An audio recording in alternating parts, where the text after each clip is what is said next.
Hey you guys, welcome back to the channel. I'm Candace, the creator of Diamond Dance Art, and here's another round. Well, I did an entire shooting this week so that I could unbox and get into this painting with you guys, and I lost all of my content. I did the unboxing, we went over the colors,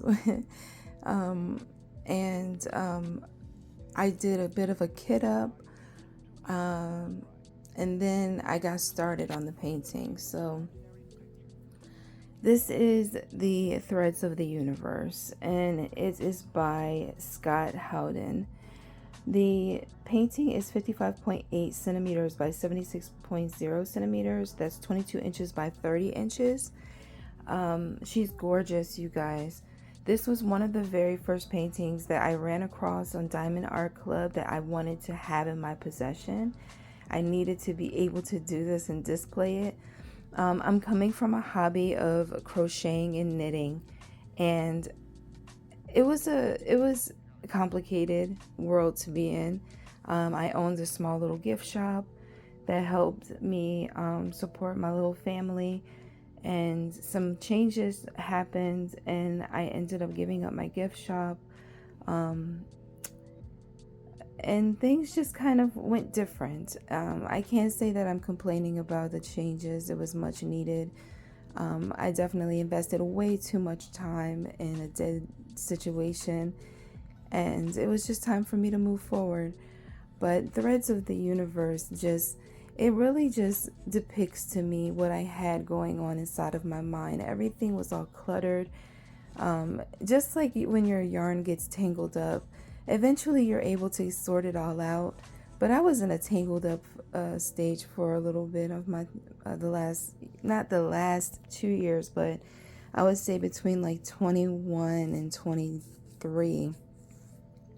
I had to really take some time to sort some things out. But that's why this painting means so much to me. It just kind of reminds me that things can get chaotic, but then with patience, with tenacity, with ambition, you can sort it out and put things back on track. The colors in this canvas are absolutely dazzling. This is what it looks like with some of the diamonds placed down. I was working on a dark canvas with some enchanted evenings, so I'm really inviting the color change in the color palette. Her eyes, look at the color variation in her eyes. They're confetti. They're so pretty. My approach was to work on the background, so you see the solar system behind her, and leave her actual portrait for last. I don't know. I'm working on this first panel here, and I'm just going down the line. It's going well. I can see that being, the approach to this, but we'll see. It's not an exact even square here, so if I was to work on this section, I would uncover the entire block, and then I would have this portion that's undone if I was to take that approach. So I'm not sure. I do have an X-Acto knife that I can actually cut along the edge just to expose the backgrounds and this solar system behind her. So we'll see. But yeah, so this is the second Diamond Art Club project that I'm doing that is of a large size. I did do some mini projects, but this one is the most important, the most personal to me, and I'm excited to have picked it. Yeah, let's stop here and continue on with whatever I decide to put in this video. All right, you guys, so here we are. We took a sneak peek of what the canvas looks like. Well, really, this isn't a sneak peek. This canvas actually came out. Let's see if it has a year on here. No year given, but if I remember, I'll look on the Diamond Art Club website. and take a look at my app and see if it gives me the year that this was released. Right now, this is my most favorite thing to do. I have been losing sleep over this all week long. This is why losing my footage was such a devastating blow to the process, because of the time that I invested in shooting the video, getting it compiled and edited, and it's okay. I'm still kind of salty, but I digress and we move on. So I did do the kit up for this. This is actually a 3-tier system. I'm only using 2 tiers, and I'm gonna tell you what I did. When I did this kit up, I got all but one stream of, I'm lying. Let's see. No, it is one. I got all but one stream in here. These are like the last few packs that have like a really small amount of drills in them. And I just was so ready to get started that I was like, okay, when it comes time for me to need the color, I'll come across the empty jar that I have labeled, and I'll know that I just need to grab this link of drills. So we went through the different colors. I found that the special drills are under the 100 series to a point. So here is our special drills for the number 122. And these are the ABs. 124, number 2, is another AB special. 141 is another AB. And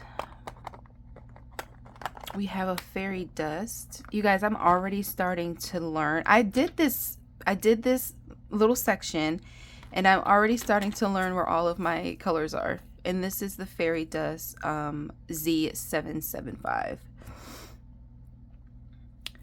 Now, 150, I don't think is a special drill.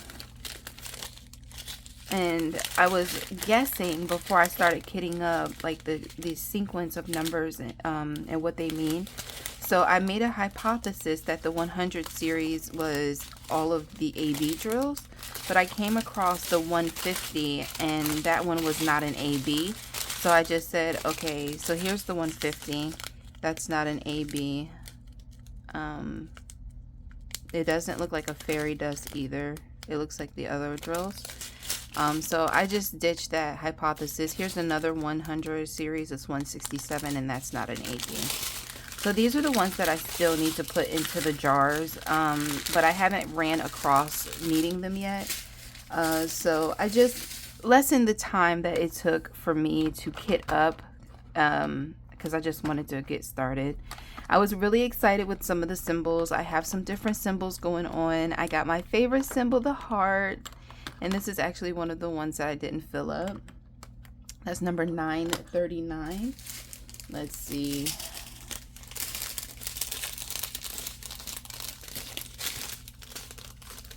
Yep, 939 is a nice dark blue color. So we'll get that into its home. Some other symbols that I noticed that I really liked was the 3-leaf clover. I really like that symbol. And I like it because it's different. I don't have these symbols. I didn't have these to, be in my head for, 12 weeks. And I'm going to enjoy working on them. I got a money sign symbol. That's what I was really happy about with this variety, with this kit, is that the symbols are different. Some of them are different. When I got done my Some Enchanted Evening portrait, I looked at it on the wall, and you guys, I was actually seeing the symbols through the painting. It was so weird, but I was like, man, I know, like, I could look at this section and be like, oh yeah, I know what colors were there. So strange. But that's the phenomenon of looking at something for a long period of time. You memorize it in and out. So that's probably what's going to happen with this one. But this painting is moving along pretty nicely. It's a lot of blocking, as you can see. It's in a good, like, each color is blocked together, although there are several different colors being used. And it's not very confetti.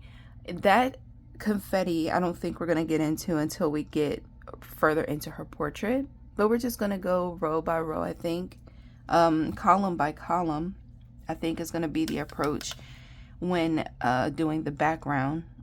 I'm probably still, I think I am. I'm going to just do the background first, and then we're going to see what everything looks like with all the drills down for the background, and then I'm going to work on the portrait section. I'm going to do my best to do that. That's the plan. I might pivot because I'm going to be getting my X-Acto knife out and cutting along the portrait. So if I can do that with precision and not mess that up, then yeah, we're going to just do the background first, and then we'll do the portrait last.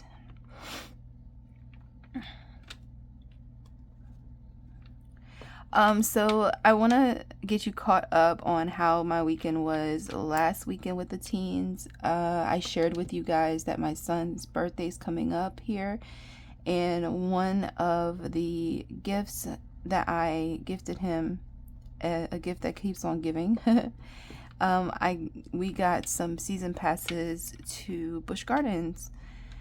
And I was explaining to you guys that I was trying to really work myself into a confident space so that I can get on roller coasters with my children. I failed miserably, you guys. Well, no, I did not fail miserably. I take that back. I got my feet off the ground. I did the ski lift thingy. And I was so scared. I shot video of around the lift. Like, I was looking at my hand that was holding on to the middle of the pole.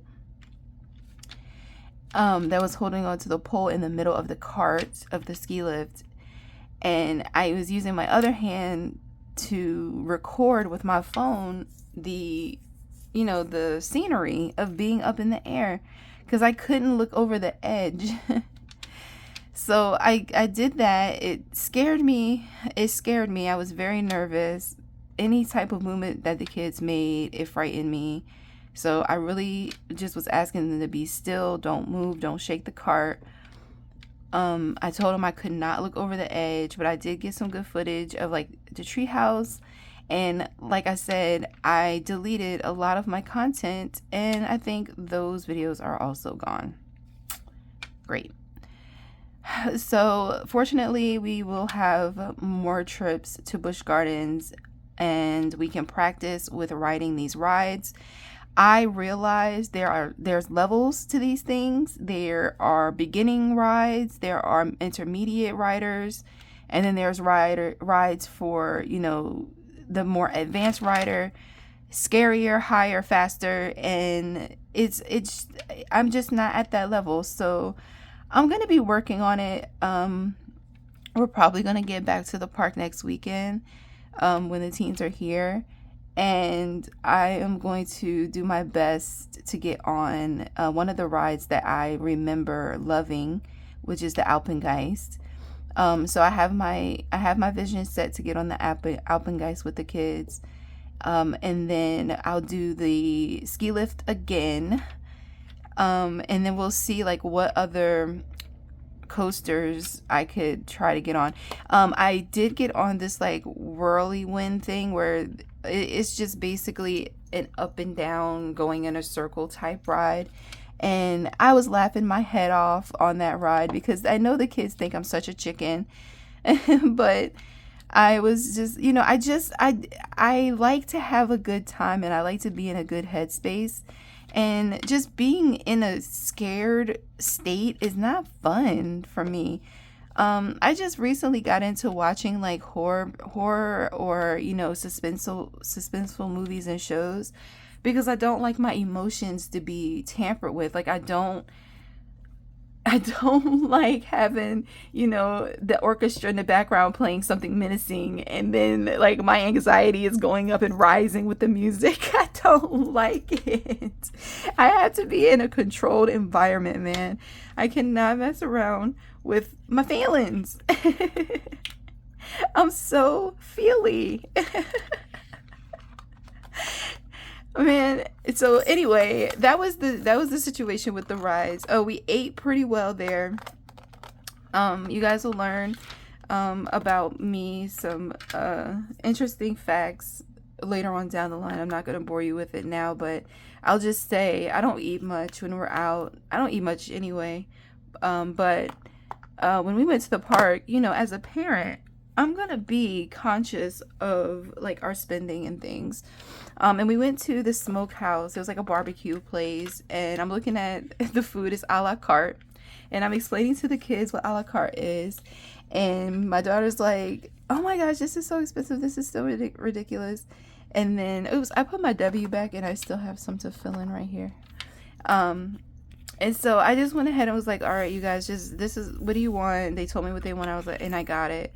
And, it was like a little trio thing. They had like brisket, ribs, and chicken with a roll and some French fries.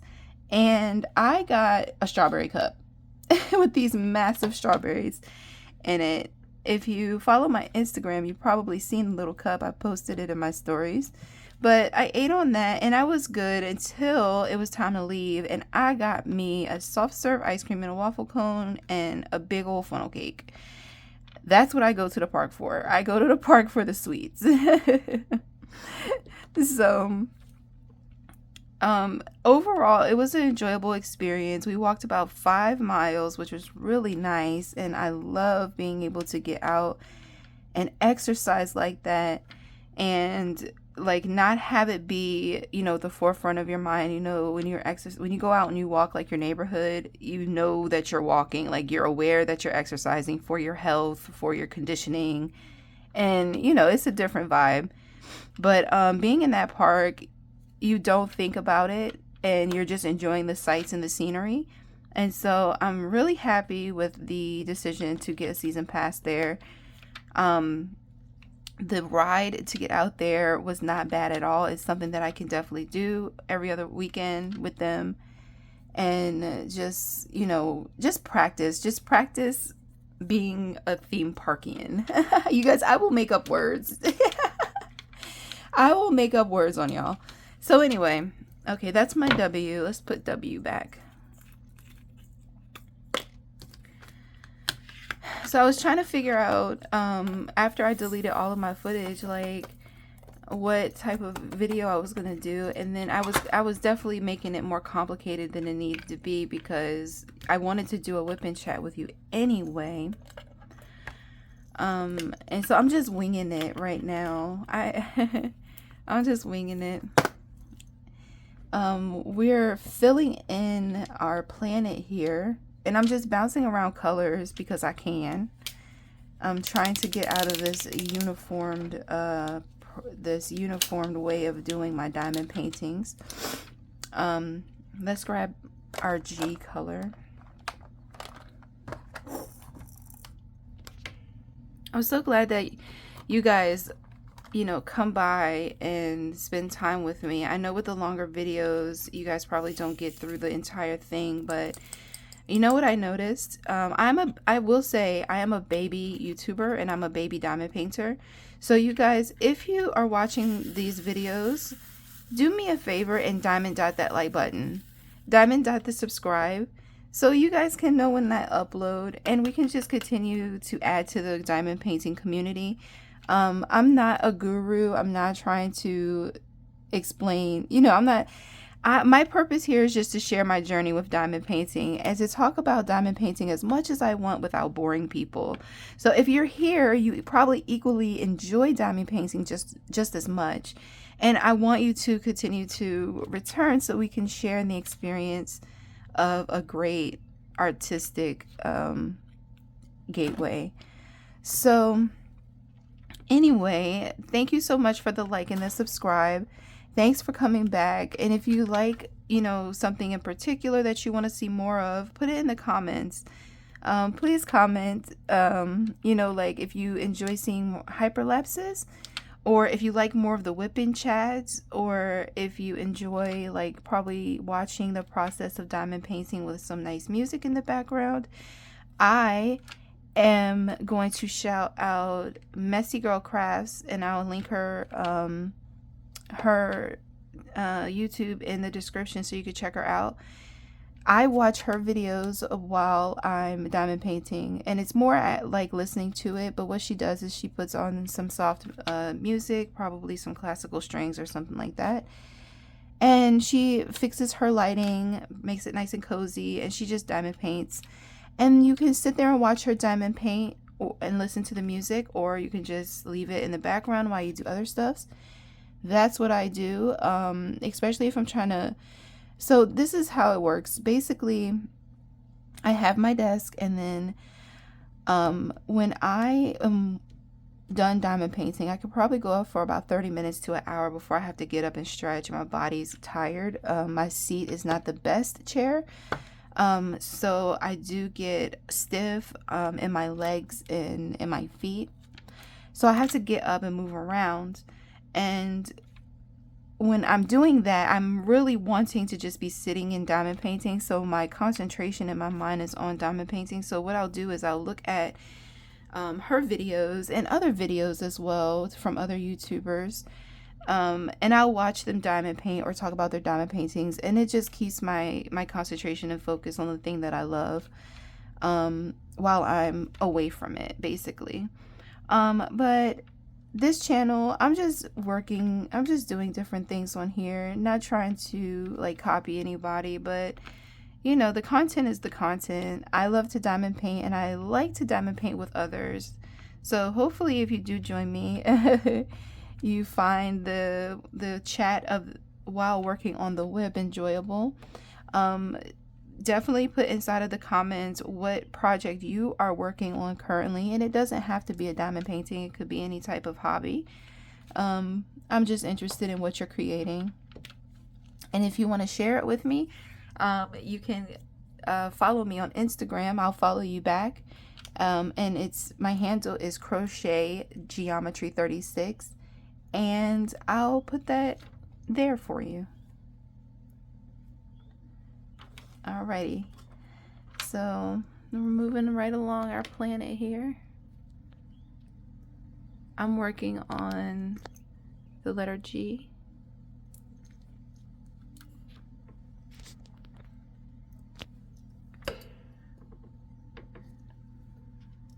The letter G.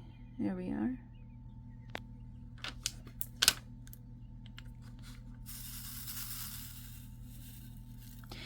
So it is the 7th anniversary of Diamond Art Club. Let me mention that because this Diamond Art Club is the first like premium company that I tried after I did the Temu and the Amazon canvases, along with the Hobby Lobby, not Hobby Lobby, the Michaels canvases, and so I'm in the fold. I'm basically, just, what am I doing? I'm doing the wrong color. Hold on now. We got to make some adjustments here.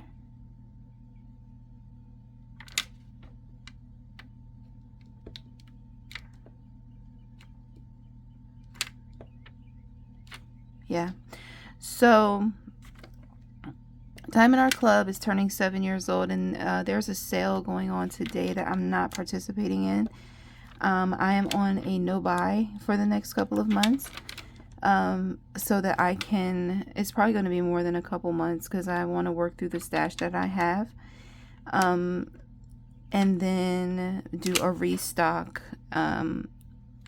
once I get the canvases completed or my numbers down. So, okay, really quick. This is how I got my next project. This is an example, not the first spin. Working on this canvas, I now have 4 canvases in my stash that I will be working on after this.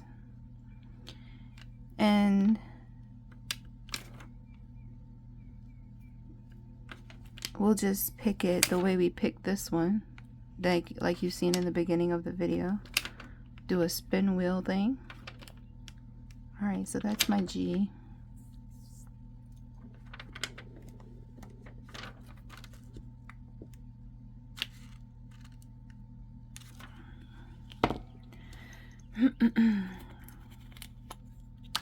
I don't know if I'm gonna leave my house today. It's Saturday. I don't work on Saturday. And my children are at their grandmother's house. So my plan is to do some cleaning. Definitely do some diamond painting. Do some editing for sure of this video so that I can get it out to you guys. And I think it's just going to consist really mainly of sitting at the desk and getting some rows and columns done on this canvas. I'm not in a rush to finish it. I'm just excited about it. I'm glad to be sitting here with it. I'm glad to be using the colors I'm using. You know, after you spend 12 weeks on a project, and I refuse to work on anything else. I did do a how-to video though, on how to diamond paint, and I chose a smaller snack size project as an example piece. And I did start that, and I need to finish it. But other than that, like, I didn't work on any new canvases or anything. So I am doing one at a time, and it's still up in the air whether or not I want to continue that, because it just depends on my feelings of having to wait to start my other canvases, because they are equally, like, I'm equally excited to work on those. And then with the different colors and just the different art style, it does give you variety when you're working on a piece so that you don't get bored. But the way that I see it, I've said this before, if I'm putting time on a canvas, I might as well just concentrate it on the one canvas, and that time will be spent with, you know, getting it done instead of splitting my time across multiple whips and not getting like the full impact of the production. So that's just my thinking of it. You know, no judgment if you have multiple whips going on. Also, I don't have the space. I have my little desk here. If you looked at one of my other videos, I gave you a quick tour of my desk. I would have to pack up this kit, which is fine, but I don't want to do that. I had to pack this one up, put all the drills away, unpack the other one. You know, I don't want to do that. It's a lot of time being spent when I could just be sitting here and putting diamonds down. So I'm curious, you guys, do you remember your first diamond painting, when you got into diamond painting on like a large scale? That moment where you were like, I absolutely love doing this, and I need it to be like the top tier experience with materials, with the images, with the customer service. Just when you were ready to invest into a diamond art club canvas, what was your first canvas? Let's grab some coffee and a snack. We're gonna be here for a little while. This is 728. Oops, 31. Look at the static. So I told you guys I'm a baby painter, and there are 2 different things that I've seen that people do to get the static out of their diamonds. One of them is to put a dryer sheet into the individual containers. And then I seen on a post, someone put their drills in the freezer. And when I seen that, I was like, okay, this is a mystery, because the post was like, if you know, you know. And I'm like, man, I hate posts like that. Like, I don't know. So I was sitting there looking at the post, and I'm like, all right, enough people are going to comment that I'll be able to use context clues to be able to figure this out. And yeah, that's what it was. They put their drills inside the freezer so that they can reduce the amount of static that's in the bags. Man, when you're trying to pour these bags out and it got static in it, these things go flying everywhere. It's such a pain. It's such a pain for someone that has OCD and like who tries to conserve every single piece of material. Like, you'll have drills go psh, and then I am instantly stressed out. Like, how am I going to find all them drills that just popped everywhere? And it's static, so it don't make sense where they land or what they attach to. You guys, I'm having so much fun. This video currently is 37 minutes long. If you've dropped out, if you're still with me, please drop an emoji, and please don't forget to diamond paint that like button, and diamond paint the subscribe button so you guys don't get left out of my fun updates. um